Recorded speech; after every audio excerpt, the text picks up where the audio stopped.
Contraté a un detective privado para seguir a mi esposa mientras yo viajaba por trabajo.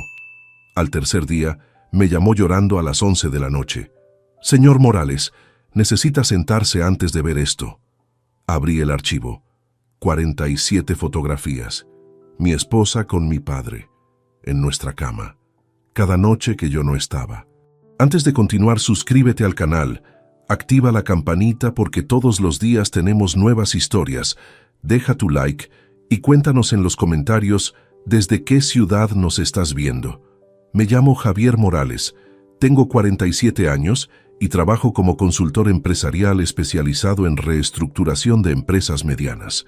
Mi vida es una maleta Samsonite negra, billetes de ave arrugados en los bolsillos de mi americana y habitaciones de hotel que huelen todas igual, a detergente industrial y café instantáneo. Viajo entre 12 y 15 días al mes. Barcelona, Valencia, Bilbao, Sevilla. A veces regreso a Madrid solo para hacer la maleta otra vez. Llevo 19 años casado con Beatriz Serrano de Morales. 42 años, cabello castaño que ahora tiñe para esconder las primeras canas, sonrisa que solía iluminar cualquier habitación donde entraba. Nos conocimos en 2006 en una conferencia de negocios en Zaragoza. Ella trabajaba en el departamento de recursos humanos de una compañía de seguros.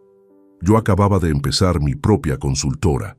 Nos casamos 8 meses después en una ceremonia pequeña en la iglesia de San Jerónimo el Real. Tenemos una hija, Sandra, de 18 años. Estudia Derecho en la Universidad de Salamanca, segundo año. Es brillante, saca sobresalientes en casi todas las asignaturas, se parece a su madre, misma nariz recta, mismos ojos verdes que cambian de tono según la luz. Viene a casa cada 2 o 3 semanas, aunque últimamente prefiere quedarse allí con sus amigos. Ganamos bien. Entre mi consultora y el salario de Beatriz como supervisora de recursos humanos, sumamos unos 95.000 euros anuales.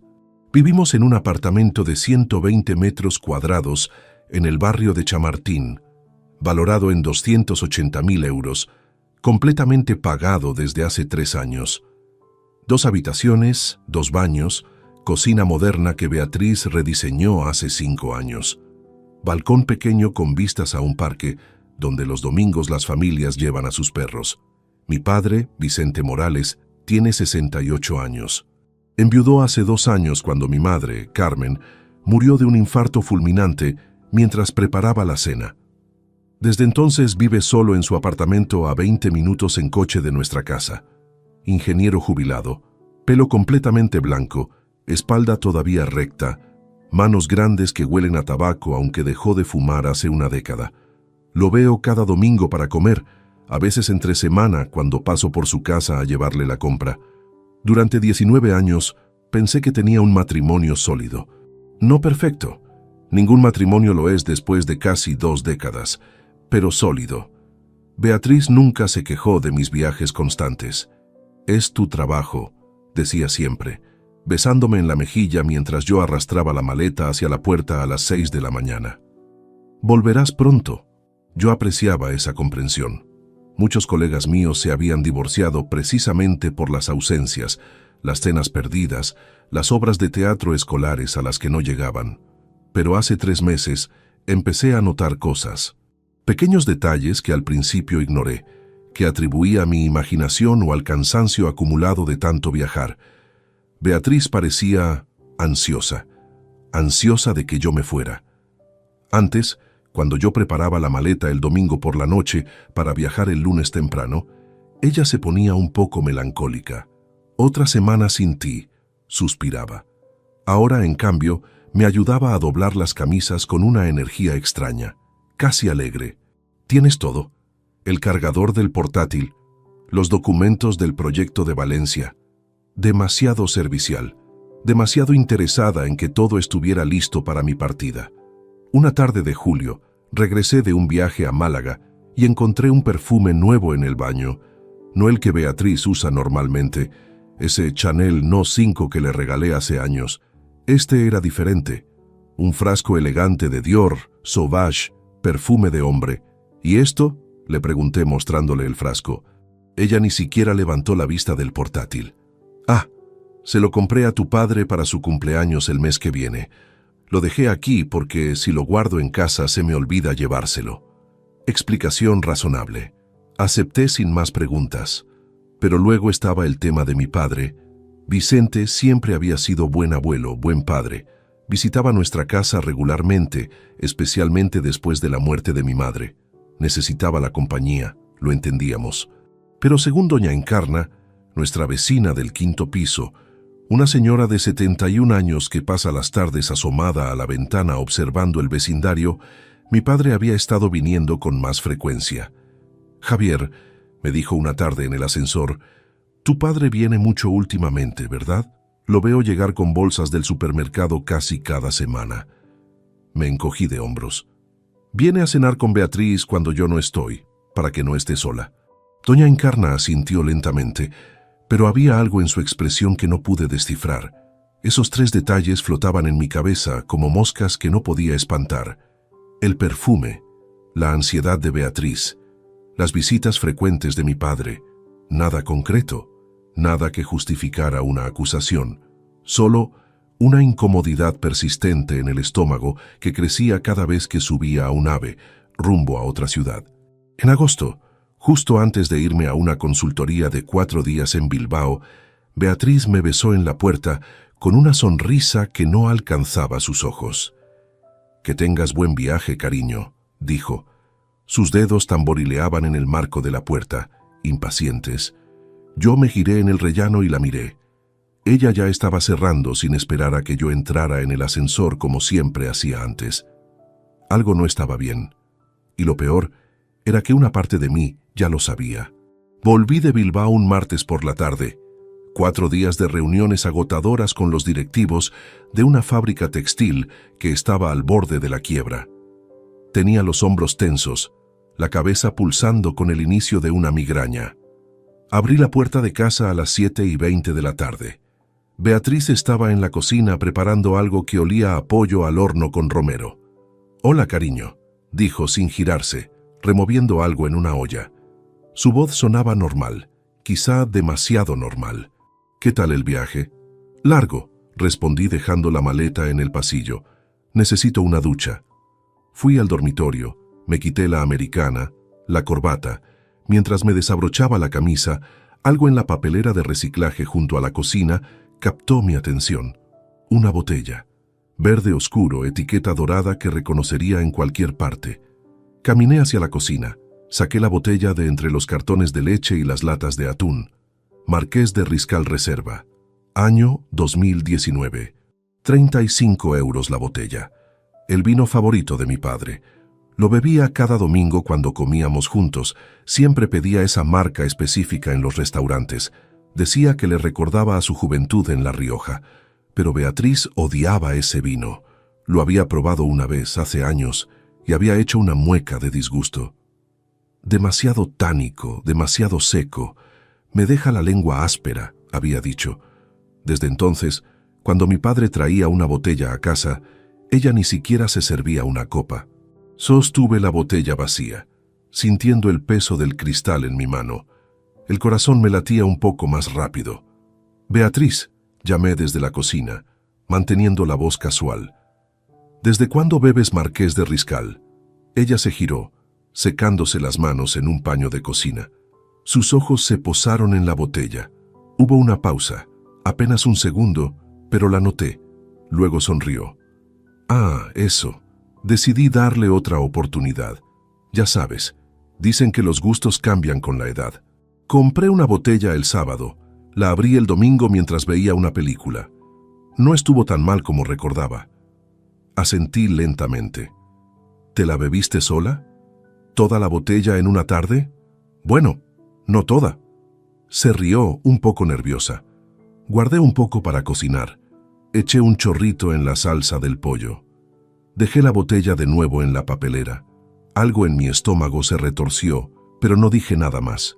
Fui a ducharme.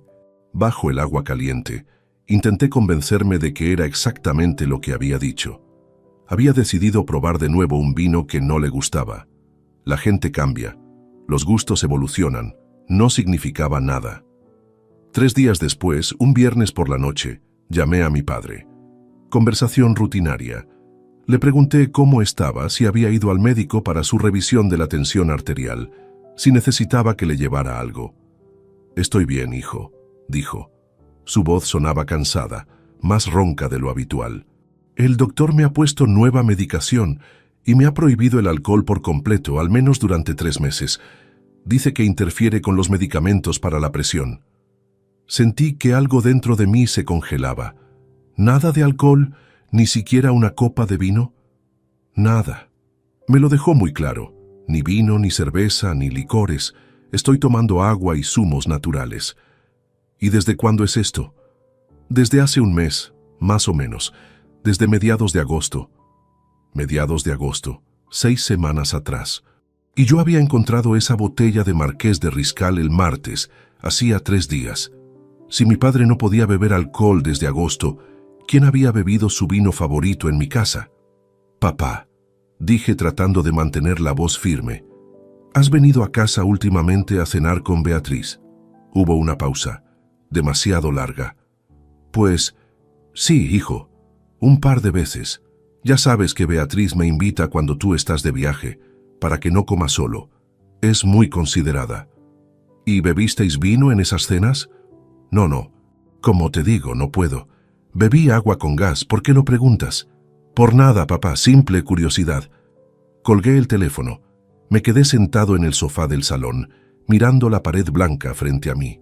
Beatriz estaba en el dormitorio leyendo. Podía oír el ligero roce de las páginas girando. Mi padre no bebía alcohol desde mediados de agosto. Había venido a casa a cenar con Beatriz un par de veces durante mis viajes, pero no había bebido vino. Y sin embargo, yo había encontrado una botella vacía de su marca favorita en mi papelera de reciclaje. 2 posibilidades. O Beatriz estaba diciendo la verdad y realmente había comprado ese vino específico para ella sola, superando mágicamente su aversión de años hacia ese sabor. O alguien más había estado en mi casa, alguien que sí bebía Marqués de Riscal Reserva. ¿Pero quién? ¿Y por qué mi padre había sonado tan incómodo cuando le pregunté sobre las cenas con Beatriz? Me levanté del sofá. Fui a la cocina. Abrí el armario donde guardábamos las botellas de vino para ocasiones especiales. Había 3, un Rioja blanco que nos regalaron en Navidad, un Ribera del Duero que yo había comprado y un Albariño de Galicia. Ningún Marqués de Riscal. Si Beatriz había comprado una botella para probar de nuevo, ¿por qué no quedaba ninguna otra en casa? Saqué el móvil. Abrí la aplicación del banco. Revisé los movimientos de nuestra cuenta conjunta de las últimas 2 semanas. Supermercado Carrefour, 122 euros. Farmacia, 38 euros. Gasolinera, 55 euros. Restaurante italiano, 72 euros de una cena que Beatriz había tenido con sus amigas del trabajo. Pero no había ningún cargo de vinoteca ni supermercado que coincidiera con 35 euros de una botella de vino. Volví a la papelera de reciclaje. Saqué la botella otra vez. La observé bajo la luz de la cocina. Estaba completamente vacía, sin ni siquiera un residuo en el fondo. La etiqueta estaba intacta, sin manchas. Olí el gollete, aroma a taninos, roble, frutas oscuras. El olor característico del vino que mi padre llevaba años bebiendo. En ese momento, Beatriz entró en la cocina. Me vio sosteniendo la botella. ¿Todavía con eso?, preguntó con una risa ligera. «Javier, es solo una botella de vino». «¿Qué pasa?». La miré a los ojos. Verdes, claros, sin rastro aparente de mentira, pero tampoco de la calidez que solía haber allí. «Nada», dije finalmente. «Solo me sorprende que cambiaras de opinión sobre este vino después de tantos años». «La gente cambia», respondió encogiéndose de hombros. Se sirvió un vaso de agua. «A lo mejor tú también deberías probarlo de nuevo. Quizá te guste más de lo que recordabas». Salió de la cocina. La oí cerrar la puerta del dormitorio. Me quedé allí de pie con la botella vacía en las manos, sintiendo que el suelo bajo mis pies se había vuelto menos sólido. No era solo el vino. Era la incomodidad en la voz de mi padre por teléfono. Era la prisa de Beatriz por cerrar la puerta cuando me iba de viaje. Era el perfume de hombre en nuestro baño. Eran las visitas frecuentes que doña Encarna había mencionado, piezas sueltas de un rompecabezas que mi cerebro se negaba a completar. Porque completarlo significaría enfrentar algo impensable. Esa noche no dormí bien. Me quedé despierto mirando el techo, escuchando la respiración de Beatriz a mi lado, regular y profunda. Y por primera vez en 19 años de matrimonio, sentí que la mujer durmiendo junto a mí era una extraña. Una semana después del incidente de la botella, tenía programado un viaje de 4 días a Valencia. Proyecto importante: asesorar a una cadena de tiendas de electrónica sobre optimización de procesos. Debía salir el lunes 16 de septiembre por la mañana, regresar el jueves 19 por la noche. El domingo, mientras preparaba la maleta, Beatriz entró al dormitorio con una taza de café para mí. Gesto amable, sí, pero había algo artificial en su sonrisa, como si estuviera actuando el papel de esposa atenta en lugar de serlo naturalmente. «¿Cuándo sale tu tren mañana?», preguntó sentándose en el borde de la cama. «A las 7:15. Llegaré a Valencia sobre las 10. 4 días esta vez, qué largo». Pero su tono no reflejaba pena. Sonaba casi aliviada, como si contara los días hasta mi partida. Esa noche, acostado en la oscuridad, tomé una decisión. Necesitaba saber. Necesitaba estar seguro de que mi imaginación no me estaba jugando una mala pasada. Porque si había algo real detrás de todas estas sospechas, prefería enfrentarlo a seguir viviendo en esta niebla de dudas que me estaba consumiendo por dentro. El lunes a las 6 de la mañana, besé a Beatriz en la frente. Ella apenas se movió, murmuró algo dormida. Cerré la puerta del apartamento con cuidado, el sonido del cerrojo resonando en el pasillo vacío. Pero en lugar de tomar el tren de las 7:15, conduje directamente a casa de don Ramón Iglesias, nuestro vecino del 5º piso, 71 años, jubilado de correos, viudo desde hace 6 años. Pasaba las tardes sentado en su balcón leyendo periódicos y observando el vecindario. Si alguien sabía los movimientos del edificio, era él. Toqué el timbre a las 6:30 de la mañana. Don Ramón abrió en pijama y bata, sorprendido de verme. «Javier, muchacho, ¿qué haces aquí a estas horas? ¿No tenías viaje?» «Don Ramón, necesito pedirle un favor. Es delicado». Lo invité a un café en el bar de la esquina que abría temprano para los trabajadores del turno de mañana. Nos sentamos en una mesa al fondo. Le expliqué, eligiendo las palabras con cuidado, que sospechaba que algo raro estaba pasando en mi casa durante mis viajes. No le dije qué sospechaba exactamente. Solo le pedí que, durante los próximos 4 días, estuviera atento, que observara si alguien entraba o salía de mi apartamento, especialmente por las noches. Don Ramón me miró con sus ojos grises, arrugados por décadas de sol y experiencia. Asintió lentamente. «Entiendo, hijo, no te preocupes. Estos viejos ojos todavía sirven para algo». Le di mi número de móvil. «Llámeme si ve algo fuera de lo normal. Lo que sea, a cualquier hora». Después de eso, conduje hasta la estación. Tomé el tren de las 9:40 hacia Valencia. Llegué pasadas las 12:30. Me registré en el Hotel Sorolla, dejé la maleta en la habitación 312 y fui a mi primera reunión con el director general de la cadena de electrónica. El primer día transcurrió sin novedades. Reuniones, análisis de hojas de cálculo, cena rápida de trabajo en un restaurante cerca del hotel. Llamé a Beatriz a las 10 de la noche. Sonaba normal. Me preguntó por el hotel, por la comida, por si había llovido en Valencia como decían las noticias. Conversación ordinaria de matrimonio ordinario, pero yo ya no podía fingir que todo era ordinario. El segundo día, martes 17, más reuniones. Revisión exhaustiva de los sistemas de inventario de la empresa. Mi mente estaba dividida, mitad concentrada en balances y márgenes de beneficio, mitad obsesionada con lo que podría estar ocurriendo en Madrid en ese mismo instante. El miércoles por la tarde, estaba en medio de una presentación sobre reducción de costes operativos cuando mi móvil vibró. Número de don Ramón. Miré la pantalla. Las 4:30. Pedí disculpas al grupo, salí de la sala de juntas, atendí en el pasillo. «¿Don Ramón?» «Javier». Su voz sonaba tensa, incómoda. Creo que deberías saber algo. Mi corazón se aceleró. Dígame. Anoche, martes, sobre las 10 menos 20, vi llegar a tu padre. Llevaba una bolsa del supermercado Día. Pensé que venía a cenar con Beatriz, como me habías mencionado que hacía a veces. Normal, ¿no?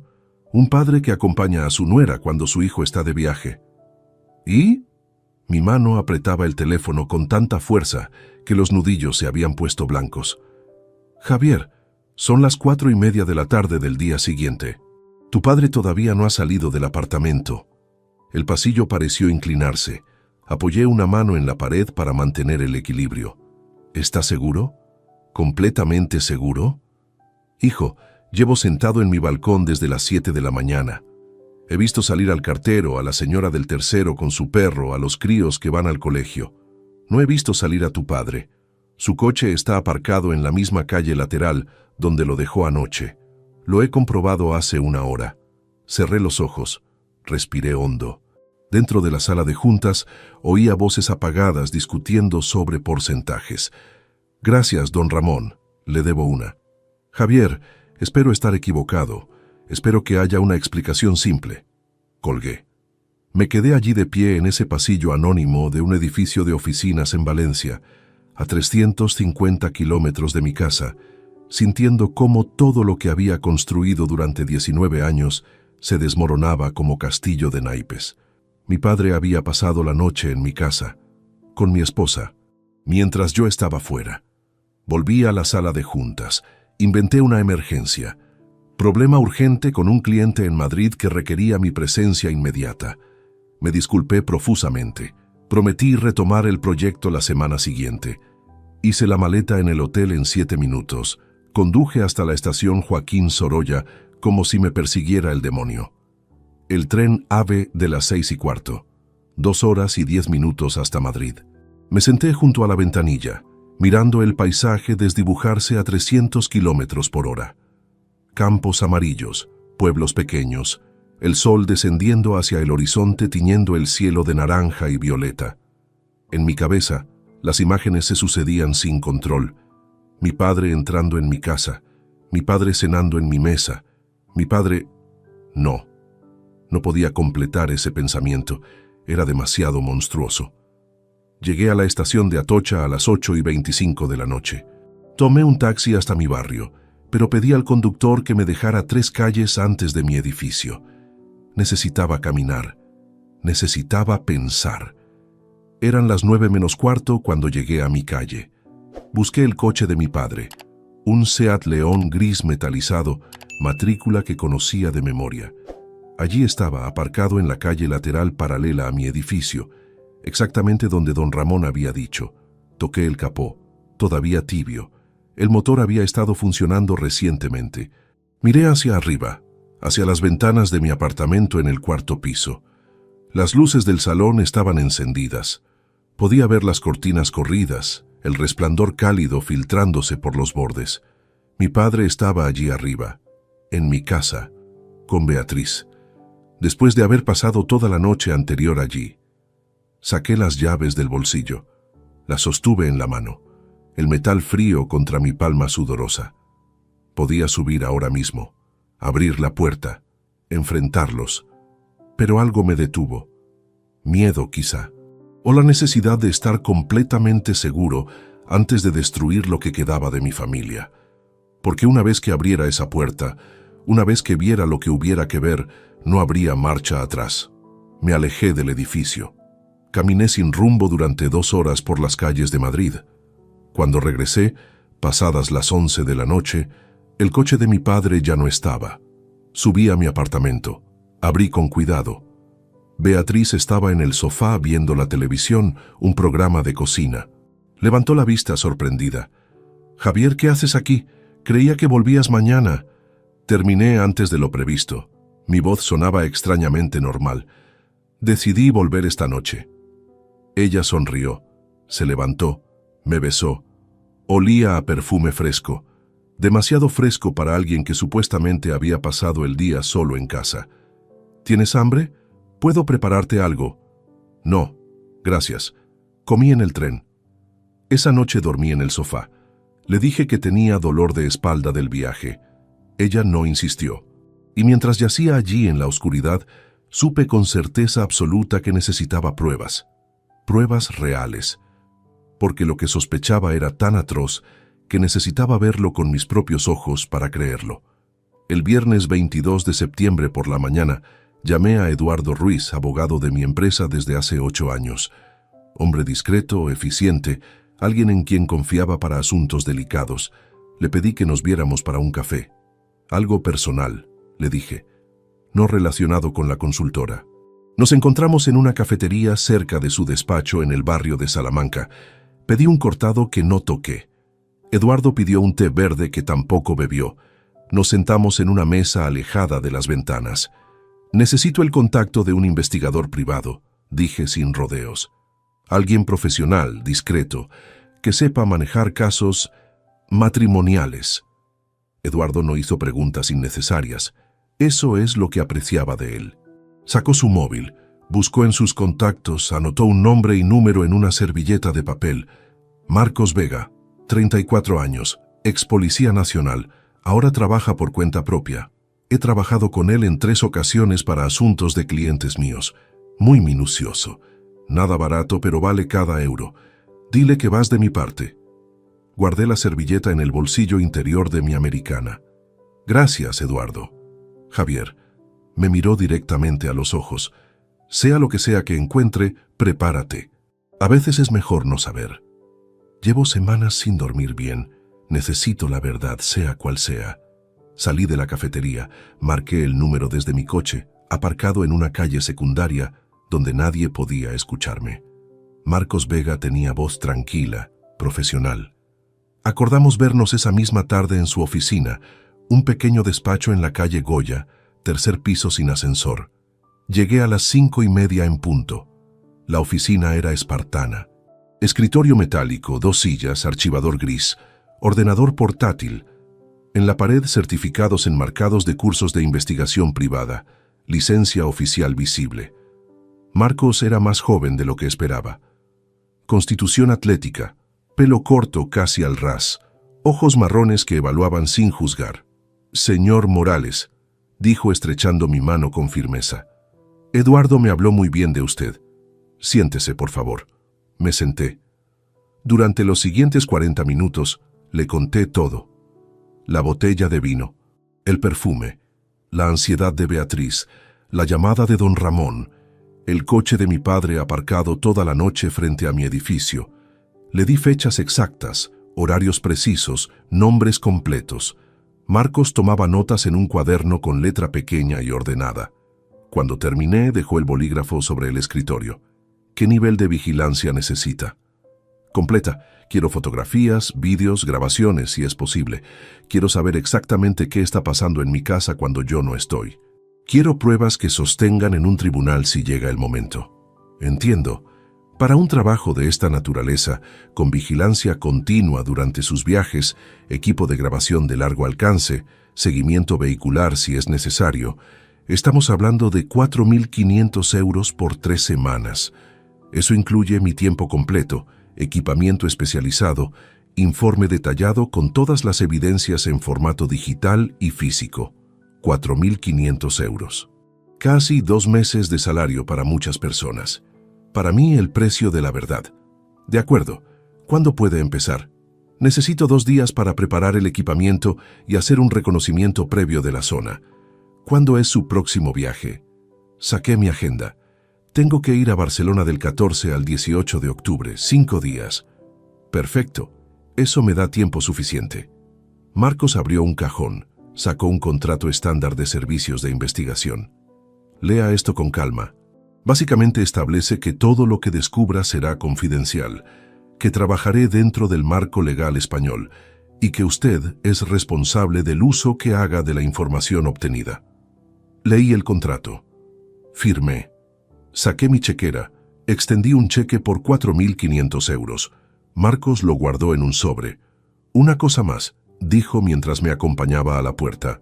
Prepárese emocionalmente.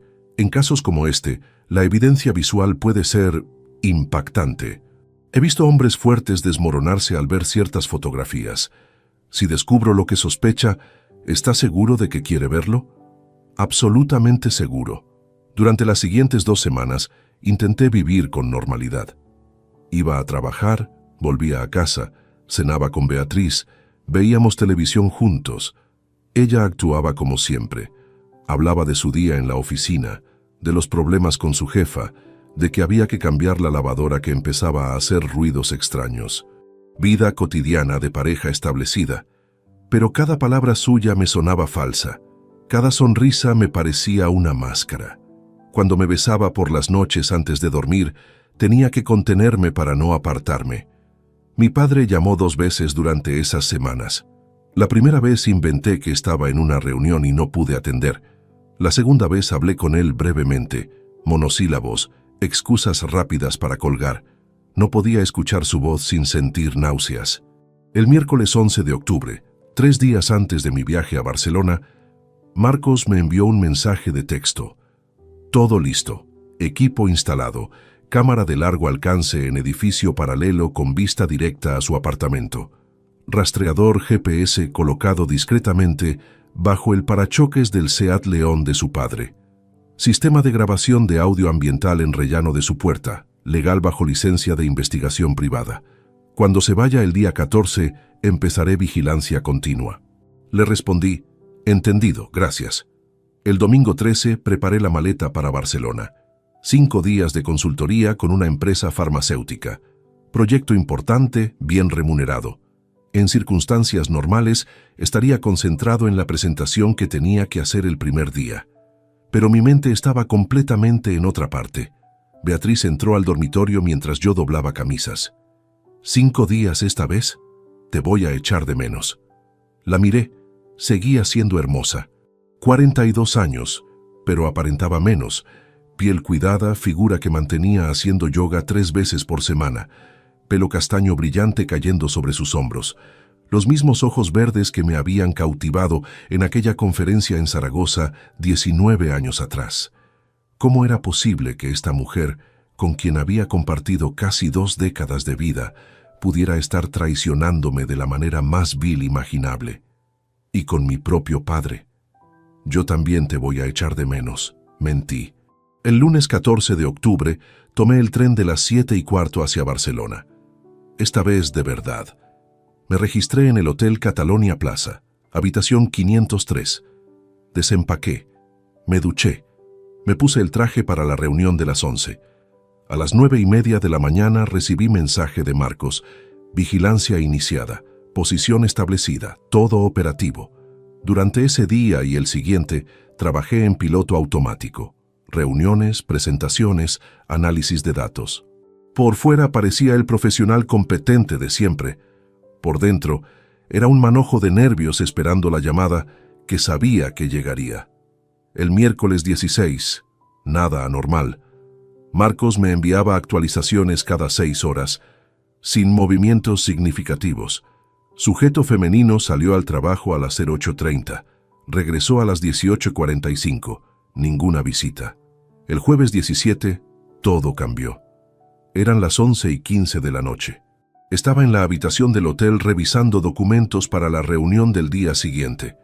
El móvil sonó. Número de Marcos. Atendí. ¿Marcos? Al otro lado de la línea, escuché algo que nunca esperé oír de un investigador privado profesional. Su voz temblaba. Sonaba como si hubiera estado llorando. Señor Morales, Javier, necesito que se siente. Por favor, siéntese antes de que le diga esto. Mi corazón empezó a latir tan fuerte que podía oírlo en mis oídos. Me senté en el borde de la cama. Estoy sentado, dígame. Le voy a enviar ahora mismo un archivo. Son fotografías, 47 en total. Javier, lo siento mucho, de verdad. Llevo 12 años haciendo este trabajo y nunca había visto algo así. Mi móvil vibró. Notificación de correo electrónico. Archivo adjunto. Peso, 120 megabytes. ¿Qué hay en las fotos, Marcos? Silencio. Luego, con voz rota. Su padre llegó a su casa hace 3 horas, a las 8:20 de la tarde. Su esposa lo recibió en la puerta. Se besaron, Javier. No como suegro y nuera, como pareja. Entraron juntos. Las luces se encendieron. Primero la cocina, después el salón, luego las del dormitorio principal. La habitación empezó a dar vueltas. Apreté el teléfono con tanta fuerza que mis nudillos crujieron. Continué. Las cortinas de su dormitorio no están completamente cerradas. Hay un espacio de unos 20 centímetros. Mi cámara de largo alcance. Javier, lo capturó todo. No hay duda posible. Su padre y su esposa. En su cama. Ahora mismo están allí. Llevo 3 horas documentando. 47 fotografías que no dejan lugar a interpretación. Colgué el teléfono. Lo dejé caer sobre la cama. Miré la pantalla del móvil. El archivo seguía allí, sin abrir. Durante 5 minutos completos, no pude moverme. Simplemente me quedé mirando el teléfono, sabiendo que una vez que abriera ese archivo, mi vida se dividiría para siempre en un antes y un después. Finalmente, con manos temblorosas, toqué el archivo. Se abrió. Primera fotografía. Mi padre entrando por la puerta principal de mi edificio, bolsa del supermercado en la mano, fecha y hora en la esquina inferior, 17/10/2025, 2023. Segunda fotografía. Beatriz abriendo la puerta, sonriendo, una sonrisa que yo conocía bien. Tercera fotografía. Los dos en el pasillo, abrazados, besándose. Seguí pasando fotos, la cocina, el salón, mi padre sirviendo vino, Beatriz riendo, los dos en el sofá demasiado cerca, y luego las luces del dormitorio encendiéndose, y luego las siluetas. A través de ese espacio de 20 centímetros entre las cortinas mal cerradas, la cámara de Marcos había capturado sombras, formas, movimientos que no necesitaban mayor explicación. 47 fotografías, cronológicas, fechadas, innegables. Me levanté de la cama, fui al baño, vomité hasta que solo quedó bilis. Pasé la noche entera sentado en el suelo del baño del hotel, la espalda contra la pared fría, el móvil en las manos, revisando las fotografías una y otra vez, como si mirarlas suficientes veces fuera a cambiar lo que mostraban. Foto número 12. Mi padre y Beatriz cenando en la mesa del comedor, la misma mesa donde celebrábamos las Navidades, donde Sandra soplaba las velas de sus cumpleaños, donde yo desayunaba cada mañana antes de irme a trabajar. Ellos dos comiendo tranquilamente, copas de vino en las manos, sonriendo como si fuera lo más natural del mundo. Foto número 22. Bailando en el salón. Los brazos de mi padre alrededor de la cintura de mi esposa. Las manos de ella en el cuello de él. Tan íntimos, tan cómodos el uno con el otro. Esto no era algo nuevo. Estos gestos hablaban de familiaridad, de meses practicándolos cuando yo no estaba. Foto número 38. Entrando al dormitorio. La puerta medio abierta. Se veían las sombras proyectadas por la lámpara de la mesilla de noche. Mi mesilla, mi lámpara, mi dormitorio. Cerré los ojos, pero las imágenes seguían allí, grabadas en mis retinas como hierros al rojo vivo. Mi padre, Vicente Morales, el hombre que me enseñó a montar en bicicleta cuando tenía 6 años, que me llevaba al fútbol los domingos cuando yo era adolescente, que lloró de orgullo el día que abrí mi consultora, que me abrazó fuerte en el funeral de mi madre diciéndome que siempre estaríamos juntos, que la familia era lo único que importaba. Ese hombre estaba acostándose con mi esposa, y Beatriz, la mujer con quien me había casado hace 19 años, prometiendo fidelidad hasta que la muerte nos separara. La madre de mi hija, la persona con quien había compartido casi 2 décadas de risas, problemas, proyectos, sueños. Esa mujer me estaba traicionando con mi propio padre. No era solo adulterio, era incesto emocional. Era la destrucción completa de mi núcleo familiar desde dentro, como un cáncer que crece silencioso hasta que ya no queda nada sano que salvar. A las 4 de la madrugada llamé a Marcos. Contestó al segundo tono. Probablemente no estaba durmiendo tampoco. «Javier, ¿cómo estás? ¿Siguen allí?» Mi voz sonaba ronca, destrozada. «Sí, el Seat León de su padre sigue aparcado en la misma posición. Las luces del dormitorio se apagaron hace 2 horas. Supongo que están durmiendo, en mi cama, juntos. ¿Desde cuándo crees que está pasando esto? Marcos suspiró. Por la manera en que interactúan, la comodidad entre ellos, diría que llevan meses, quizá más. Lo siento, pero necesitas saberlo. Esto no es algo reciente. Tienen rutinas establecidas. Él sabe dónde están las cosas en tu cocina. Ella tiene su vino favorito esperándolo. Se mueven por tu casa como una pareja que lleva tiempo haciéndolo. Sentí bilis subiendo de nuevo por mi garganta. La tragué con esfuerzo. Necesito más pruebas, grabaciones de audio si es posible, fechas exactas de otras veces que haya venido, transacciones bancarias, todo. Ya estoy en ello. He estado revisando el historial del rastreador GPS del coche de tu padre. Puedo rastrear hacia atrás hasta 3 meses. Los patrones son claros. Viene a tu calle específicamente los días que tú no estás, nunca los días que estás en Madrid.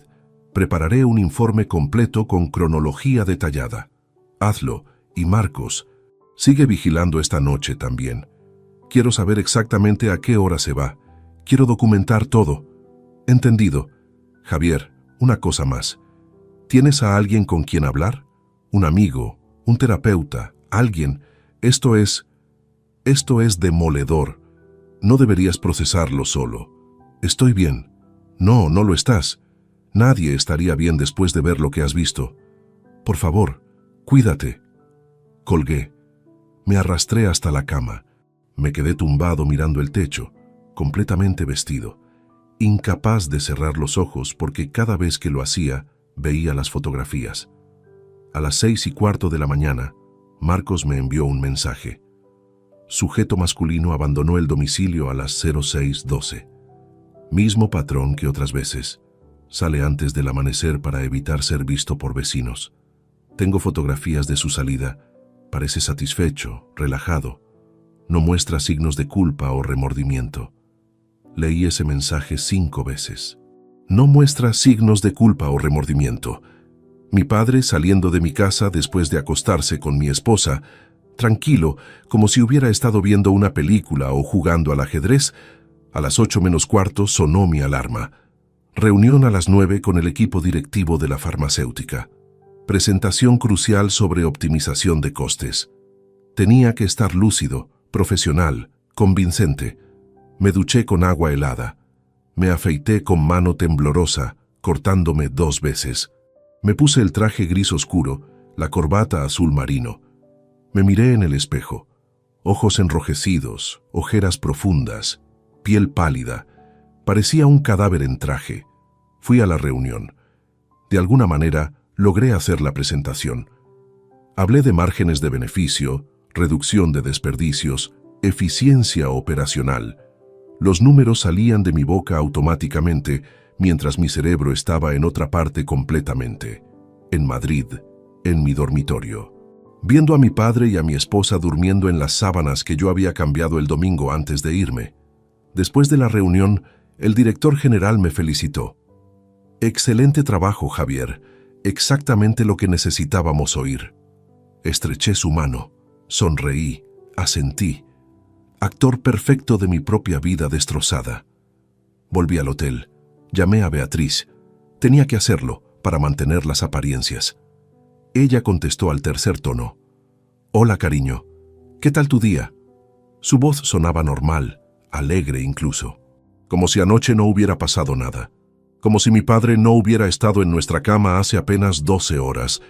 Bien, reunión productiva. ¿Y tú? ¿Qué hiciste ayer? Una pausa imperceptible. Luego, nada especial. Trabajé hasta tarde, cené algo ligero, vi una película en Netflix y me fui a dormir temprano. Una noche aburrida, la verdad. Mentía con tanta facilidad.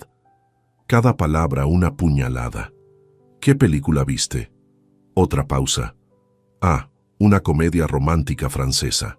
No me acuerdo del título exactamente. Ya sabes cómo soy con los nombres. Ya, apreté el teléfono. ¿Vino mi padre a visitarte? Silencio absoluto durante 3 segundos. ¿Tu padre?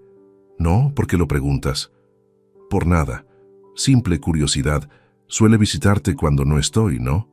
A veces, pero ayer no vino. ¿Por qué tanto interés en tu padre? Ningún interés especial. Tengo que irme, Beatriz. Otra reunión en 10 minutos. Vale, cariño, te quiero. Yo también.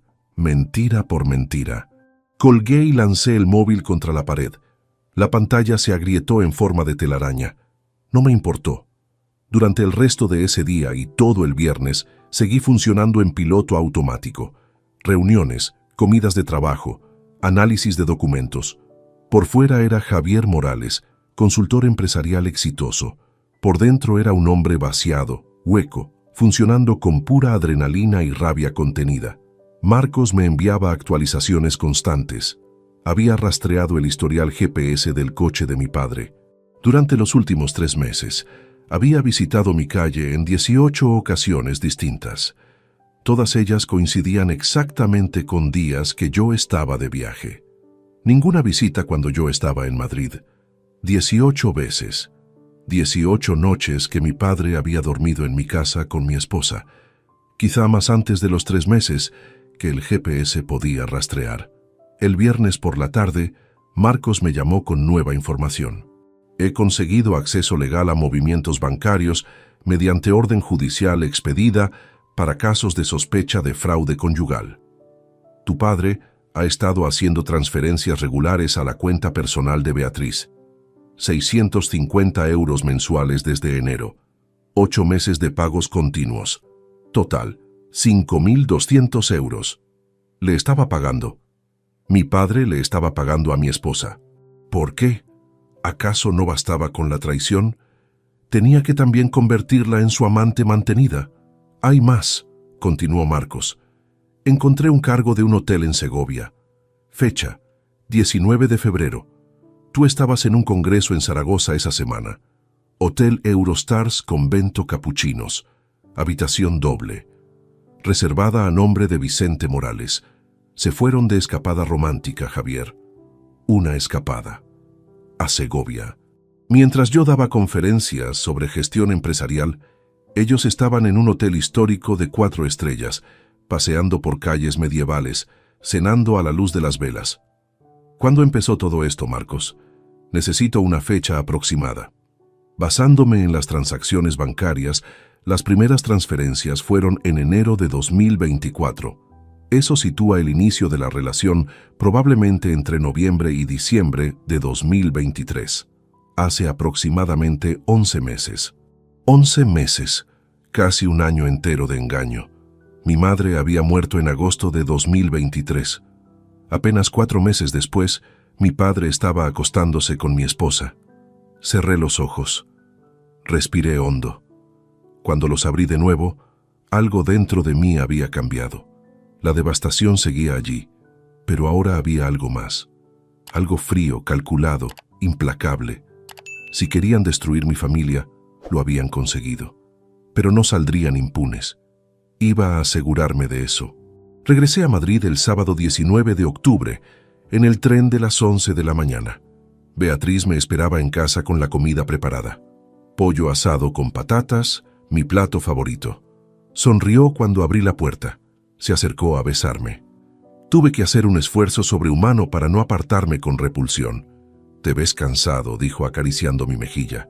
Estos viajes te están agotando. Sí, ha sido una semana larga. Comimos juntos en la mesa del comedor. La misma mesa donde ella había cenado con mi padre 48 horas antes. Mastiqué mecánicamente, forzando cada bocado a bajar por mi garganta.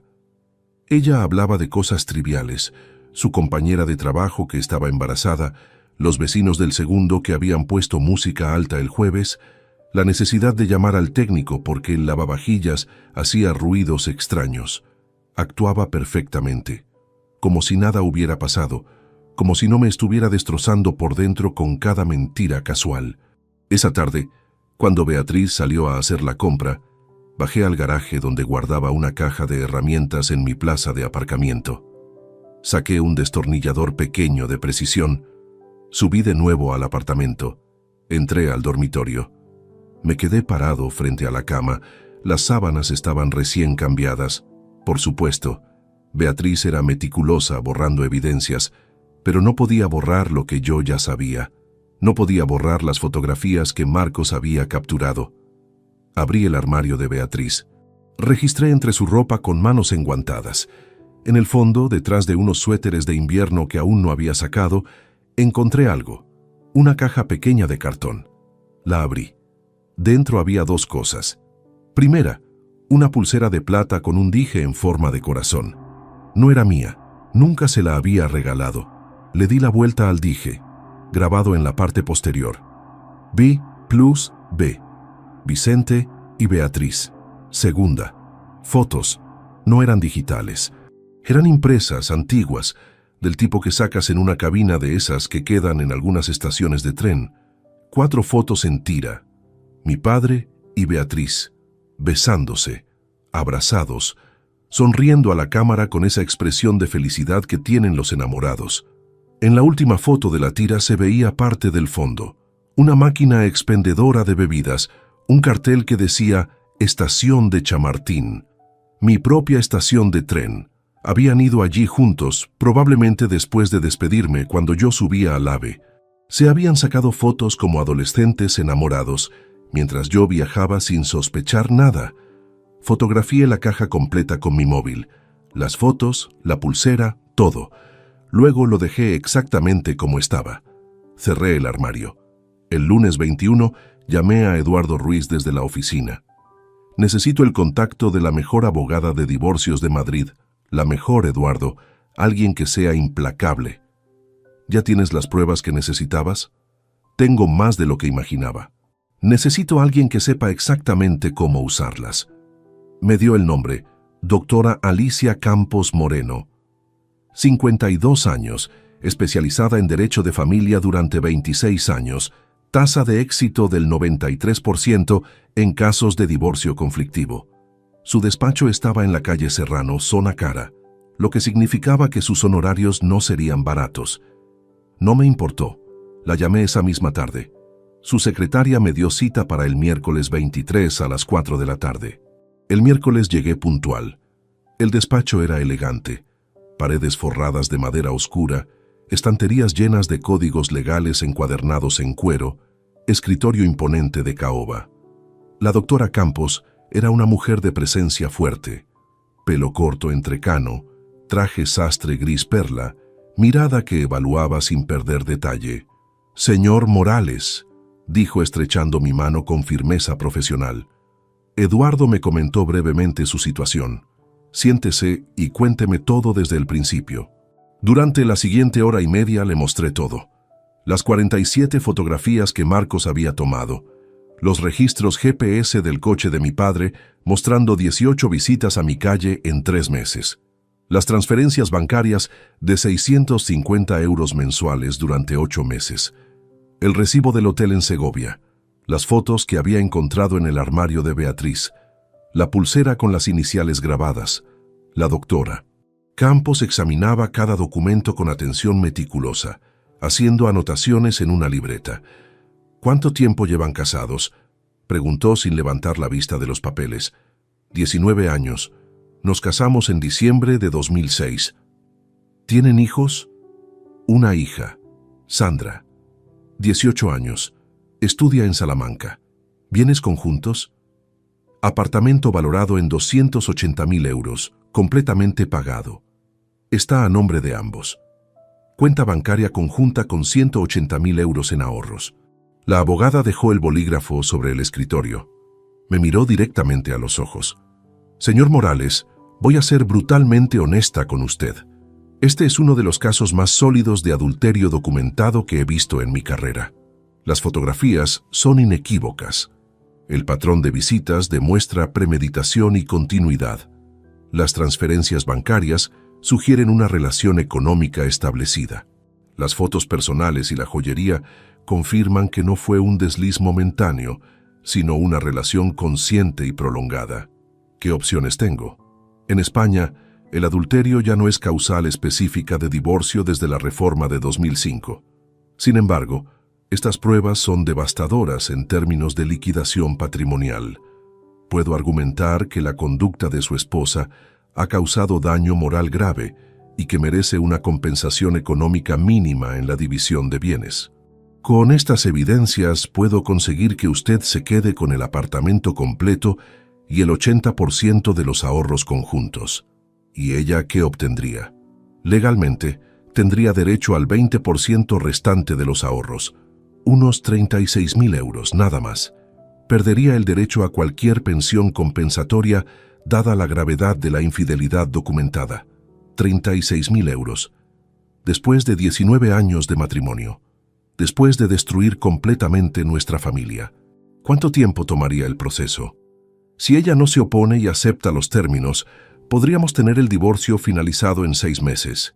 Si decide litigar, hasta 1 año. Pero con estas pruebas, sería una batalla que perdería inevitablemente. Cualquier juez fallará a su favor. ¿Cuánto cobra usted? Mis honorarios son de 12.000 euros por un caso de divorcio conflictivo completo. Incluye todos los trámites legales, representación en tribunal si es necesario, negociación de liquidación patrimonial y asesoramiento continuo durante el proceso. 12.000 euros, más los 4.500 de Marcos, 16.500 euros en total por la verdad y la justicia. El precio parecía ridículamente bajo comparado con lo que estaba en juego. De acuerdo, quiero proceder. La doctora Campos sacó un contrato de su cajón. Lea esto con calma. Básicamente establece mis honorarios, el alcance de mis servicios y la confidencialidad absoluta de todo lo que hemos discutido aquí. Leí el contrato en diagonal. Firmé. Extendí un cheque por 12.000 euros. Ahora viene la parte estratégica, dijo la abogada guardando el cheque. Necesito que continúe actuando con normalidad absoluta en casa. No confronte a su esposa todavía. No le dé indicios de que sabe algo. Mientras tanto, voy a preparar toda la documentación legal, petición de divorcio, inventario de bienes, propuesta de liquidación patrimonial. ¿Cuánto tiempo necesita? Dame 2 semanas. Quiero que todo esté perfecto antes del confrontamiento. También voy a solicitar una orden legal para proteger los fondos de la cuenta conjunta. A partir de mañana, su esposa no podrá hacer transferencias mayores de 500 euros sin su autorización conjunta. Eso evita que intente vaciar la cuenta cuando descubra que usted sabe. Bien pensado. Una cosa más, señor Morales. Su expresión se suavizó ligeramente. Sé que esto es devastador. Sé que quiere justicia inmediata. Pero la paciencia estratégica es crucial ahora. 2 semanas más de actuación y luego podrá confrontarla con todo el peso de la ley de su lado. ¿Puede hacerlo?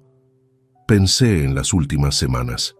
En dormir junto a Beatriz, sabiendo lo que sabía. En hablar con mi padre por teléfono fingiendo que todo era normal. En actuar cada minuto de cada día. Puedo hacerlo. Bien, le llamaré el lunes 6 de noviembre. Para entonces tendré todo preparado. Hablaremos del momento exacto y la forma del confrontamiento. Salí del despacho de la doctora Campos con una sensación extraña. No era alivio exactamente, era algo más parecido a determinación fría. Las piezas estaban cayendo en su lugar. El cerco se estrechaba. Beatriz y mi padre habían tenido 11 meses para disfrutar de su traición en secreto. Ahora me tocaba a mí tener 2 semanas para preparar su destrucción en público. Justicia fría, metódica, implacable. No iba a haber gritos ni violencia, solo consecuencias legales inevitables cayendo sobre ellos como guillotina. Las 2 semanas siguientes fueron las más largas de mi vida. Cada mañana me despertaba junto a Beatriz. Desayunábamos juntos. Ella me preguntaba por mis reuniones del día. Yo le preguntaba por su trabajo. Conversaciones vacías flotando sobre un abismo de mentiras. Cada noche cenábamos frente al televisor. Veíamos series que yo no recordaba al día siguiente. A veces, ella apoyaba su cabeza en mi hombro. Yo tenía que contener el impulso de apartarme, contener la náusea, contener la rabia que crecía como tumor maligno en mi pecho. El jueves 26 de octubre, la doctora Campos me llamó con una propuesta. Javier, necesitamos más evidencia de audio. Las fotografías son perfectas, Pero si conseguimos grabaciones de conversaciones entre ellos donde admitan la duración de la relación o hablen de usted de manera despectiva, fortalecemos el caso exponencialmente. ¿Qué sugiere? Legalmente, usted como propietario del 50% del apartamento puede instalar dispositivos de grabación de audio en su propio domicilio, especialmente si hay sospecha fundada de actividad ilícita que le afecta directamente. Conozco a un técnico especializado en sistemas de vigilancia discretos. Me pasó el contacto. Luis Herrera, técnico en seguridad electrónica con licencia oficial. Lo llamé esa misma tarde. Luis llegó al apartamento el sábado 28 por la mañana. Beatriz había salido con sus amigas a un spa. No volvería hasta las 7 de la tarde. Eso me daba 8 horas. Luis era un hombre de unos 40 años, delgado, con gafas de montura metálica y maletín negro profesional. Inspeccionó el apartamento durante 20 minutos, tomando medidas, evaluando ángulos. Voy a instalar 4 micrófonos de largo alcance de última generación, explicó mientras sacaba dispositivos diminutos de su maletín. Uno en el salón, oculto en el marco del cuadro que tiene sobre el sofá. Otro en la cocina, dentro del extractor de humos. El tercero en el dormitorio principal, en el detector de humo del techo. Y el cuarto en el pasillo de entrada. ¿Son detectables? Solo con equipo especializado de barrido electrónico. A simple vista son completamente invisibles. Se activan por sonido, graban en calidad profesional y transmiten en tiempo real a un servidor en la nube al que solo tú tienes acceso. Batería de 6 meses de duración. Luis trabajó durante 3 horas con precisión de cirujano. Instaló cada micrófono con herramientas de precisión, probó la calidad del audio, verificó la conexión a la nube. Cuando terminó, me mostró la aplicación en mi móvil.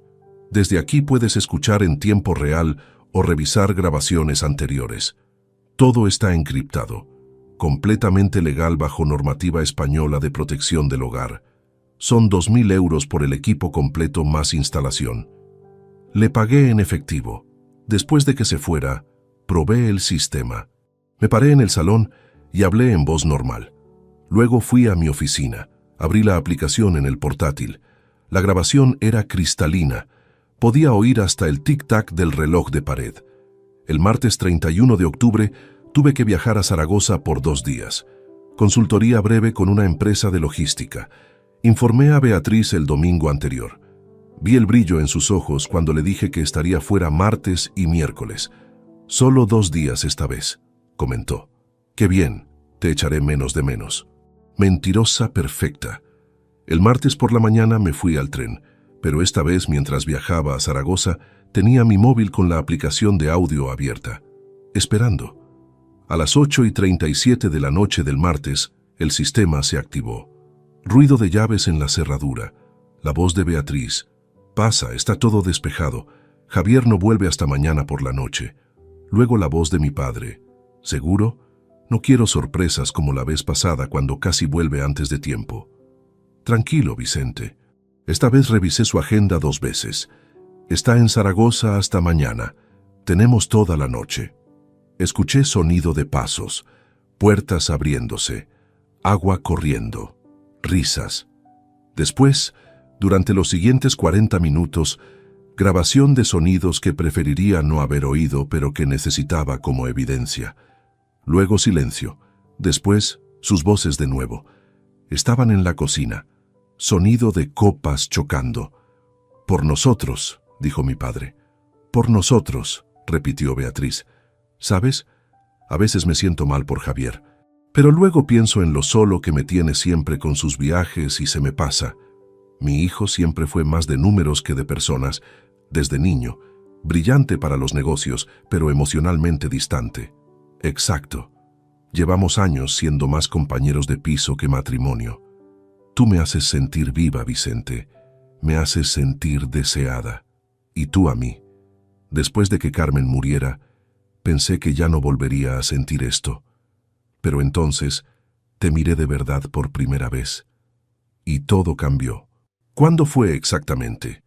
¿Cuándo empezaste a verme diferente? Fue en diciembre pasado. Javier estaba en Sevilla por una semana. Vine a cenar contigo como siempre. Pero esa noche, cuando me despedí en la puerta, nuestras miradas se encontraron y hubo algo. Una chispa, la invitación silenciosa en tus ojos. Y yo no pude resistirme. Hace ya 11 meses. 11 meses escondiéndonos. ¿Crees que algún día podremos estar juntos abiertamente? Quizá. Cuando Sandra termine la universidad y sea independiente, entonces Javier y tú podrían divorciarse de manera amistosa. Nadie necesita saber sobre nosotros y después podríamos vivir tranquilos. Mi mano apretaba el móvil con tanta fuerza que temí romperlo. Tenían planes a largo plazo, no solo una aventura sucia. Querían un futuro juntos. Esperaban que yo me divorciara de Beatriz amistosamente para poder estar juntos sin culpa pública. Guardé la grabación. La envié encriptada a la doctora Campos. Ella respondió en 5 minutos. Esto es oro. Admisión clara de la duración, motivaciones y planes futuros. Un juez adorará esto. El lunes 6 de noviembre, tal como había prometido, la doctora Campos me llamó. Todo está listo. Tengo preparados los documentos de divorcio, la petición de liquidación patrimonial y un USB con todas las evidencias organizadas cronológicamente, fotografías, grabaciones de audio, transacciones bancarias, registros GPS. Todo legal, todo admisible en tribunal. ¿Cuándo confronto? Te sugiero hacerlo este fin de semana. Domingo 12 de noviembre. Ambiente familiar, momento en que ambos estén relajados. ¿Tu padre suele venir a comer los domingos? Sí, cada domingo desde hace años. Perfecto. Invítalo a comer como siempre. Que sea un domingo normal. Después del postre proyectas las evidencias en tu televisor. Los confrontas juntos y les entregas los papeles de divorcio que yo habré preparado para que Beatriz firme allí mismo. ¿Y si se niegan a firmar? Las evidencias son tan abrumadoras que cualquier abogado decente le aconsejará aceptar los términos. Si litiga, lo único que conseguirá es un proceso más largo, más caro y el mismo resultado final. Y sugiero que llames a tu hija Sandra el sábado, que venga desde Salamanca.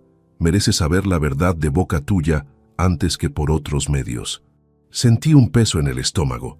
Sandra, mi niña, 18 años, tendría que decirle que su abuelo y su madre habían destruido la familia, que su abuelo había traicionado a su padre de la manera más vil. ¿Es necesario que Sandra esté presente durante el confrontamiento? No. De hecho, sugiero que no lo esté, pero debe saber la verdad inmediatamente después. Es adulta. Tiene derecho a decidir cómo procesar esto y con quién mantiene relación después.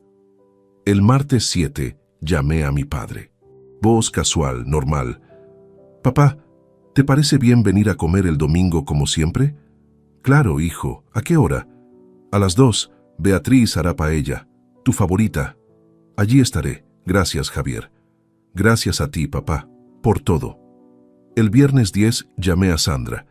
Hacía 3 semanas que no hablábamos. Su voz sonaba animada, contándome sobre sus exámenes, sus amigos, un chico que le gustaba. Sandra, necesito que vengas a casa este fin de semana. Es importante. El tono de mi voz la alertó inmediatamente. Papá, ¿qué pasa? ¿Estás bien? Estoy bien físicamente, pero hay algo grave que necesito contarte. Llegarás el sábado por la tarde. Hablaremos entonces. Es sobre mamá y el abuelo. Silencio al otro lado de la línea. ¿Qué han hecho? El sábado, cariño. Necesito decírtelo en persona. El sábado 11 de noviembre, Sandra llegó a las 5 de la tarde. La abracé en la puerta. Había crecido tanto. Ya no era la niña pequeña que jugaba en el parque. Era una mujer joven, inteligente, con los ojos verdes de su madre y mi determinación. Nos sentamos en mi oficina.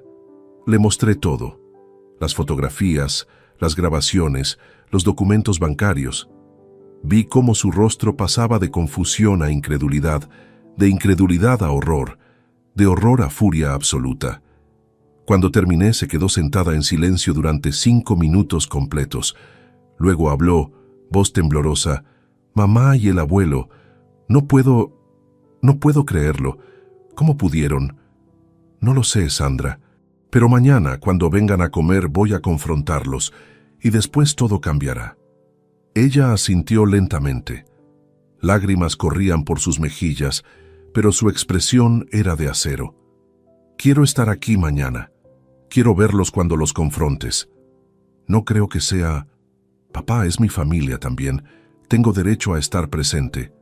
La miré a los ojos. Vi mi propia determinación reflejada allí. De acuerdo, mañana estarás presente. El domingo 12 de noviembre amaneció con cielo gris. Nubes densas amenazaban lluvia. Desperté a las 6 de la mañana después de haber dormido apenas 3 horas. Sandra estaba en su antigua habitación. Beatriz dormía a mi lado, respiración tranquila, ajena a lo que vendría. Me levanté sin hacer ruido. Preparé café fuerte, doble carga de cafeína. Necesitaba estar lúcido, concentrado. Hoy terminaría la farsa de 11 meses. A las 9, Beatriz se despertó. Entró a la cocina en pijama, el pelo revuelto, bostezando. Me besó en la mejilla distraídamente. Buenos días. ¿Ya preparaste café? Eres un amor. Cada palabra me atravesaba como fragmento de cristal. Actuaba tan naturalmente, como si esta fuera simplemente otra mañana de domingo, como si mi padre no hubiera estado en nuestra cama docenas de veces, como si no hubiera planeado un futuro con él mientras seguía casada conmigo. Beatriz, dije con voz neutral, ¿compraste todo para la paella? Sí, ayer. Mariscos frescos del mercado de Chamartín, azafrán bueno, todo como le gusta a tu padre. Como le gusta a tu amante, pensé, pero solo asentí. Sandra salió de su habitación a las 10. Tenía ojeras profundas. Tampoco había dormido bien. Nos miramos en silencio. Un entendimiento tácito entre padre e hija. Hoy seríamos testigos del final. «Mamá», dijo Sandra con voz cuidadosamente controlada. «Buenos días». «Hija, qué alegría tenerte en casa. ¿Te quedas hasta mañana?» «Veré cómo se desarrolla el día». Beatriz no captó el doble sentido. Siguió preparando el almuerzo, tarareando una canción mientras cortaba verduras. Yo monté el proyector en el salón, conectándolo al portátil. Beatriz pasó por allí con un bol de arroz. «¿Qué haces?» «Quiero mostrarles a ti y a papá fotos del proyecto de Barcelona. Quedaron muy bien las instalaciones». «Ah, qué bonito. A tu padre le encantará verlas». A las 2:10 sonó el timbre. Mi padre, puntual como siempre. Abrí la puerta. Vicente Morales estaba frente a mí, pelo blanco peinado con cuidado, camisa azul recién planchada, pantalones de vestir oscuros. Llevaba una botella de vino en las manos. Marqués de Riscal Reserva, por supuesto. Sonrió. «Javier, hijo, qué bien huele desde aquí. ¿Paella?» «Sí, pasa, papá». Le di un abrazo. Él me palmeó la espalda con afecto, un gesto que había hecho 1000 veces en mi vida. El mismo hombre que me enseñó a andar en bicicleta, que me ayudó con los deberes de matemáticas cuando era niño, que lloró conmigo en el funeral de mamá. Ese mismo hombre había estado acostándose con mi esposa durante casi un año. Entramos al salón. Sandra estaba sentada en el sofá, brazos cruzados, expresión pétrea. Vicente se acercó a darle un beso. «Sandra, preciosa, qué sorpresa verte. ¿Viniste de Salamanca?»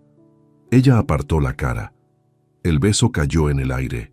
Vicente frunció el ceño, confundido, pero no dijo nada. Beatriz salió de la cocina secándose las manos. Sonrió al ver a mi padre. Hubo un segundo, apenas perceptible, donde sus ojos se encontraron.